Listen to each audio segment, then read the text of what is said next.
সব জল্পনা কল্পনার অবসান ঘটিয়ে দ্বিতীয়বারের মতো মা হওয়ার সুযোগ দিলেন ঢালিউডের আলোচিত চিত্রনায়িকা শবনম ইয়াসমিন বুবলি। এবার তার কোল আলো করে এসেছে এক ফুটফুটে কন্যা সন্তান। আজ বৃহস্পতিবার বিকেল 4টার দিকে নিজের ভেরিফাইড ফেসবুক পেজে এক আবেগঘন পোস্টে এই আনন্দ সংবাদটি ভক্তদের সাথে ভাগ করে নেন অভিনেত্রী।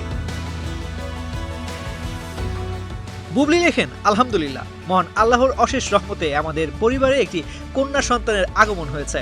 আমাদের মেয়ের জন্য সবার দোয়া কামনা করছি। স্যান্ডেলিনা সো, রূপচর্চায় আভিজাত্য। পোস্টের সাথে যুক্ত করা ছবি অনুযায়ী বুবলি এই কন্যা সন্তানের জন্ম দিয়েছেন গত 11 মে। রাজকন্যার নাম রাখা হয়েছে শার্লিন খান। এই খবরের সবচেয়ে বড় চমক হলো বুবলি তার এই পোস্টটিতে ঢালিউড সুপারস্টার শাকিব খানকে ট্যাগ করেছেন।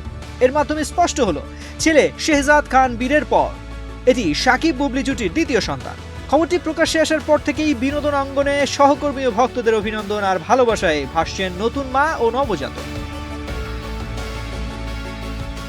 প্রসঙ্গত 2018 সালের 20 জুলাই বিয়ে হয়েছিল শাকিব ও বুবলি। 2020 সালের 21 মার্চ তাদের প্রথম সন্তান শেহজাদ খান বীরের জন্ম হয়। প্রথম সন্তানের মতো বুবলির দ্বিতীয় সন্তানের এই আগমনী বার্তাও ঢালিউড পাড়ায় নতুন এক আলোচনার ঝড় তুলল। মা ও নবজাতক শার্লিন খানের জন্য রইল অনেক শুভকামনা। তানজির রহমান, বিনোদন ডেস্ক, বাংলাদেশ প্রতিদিন।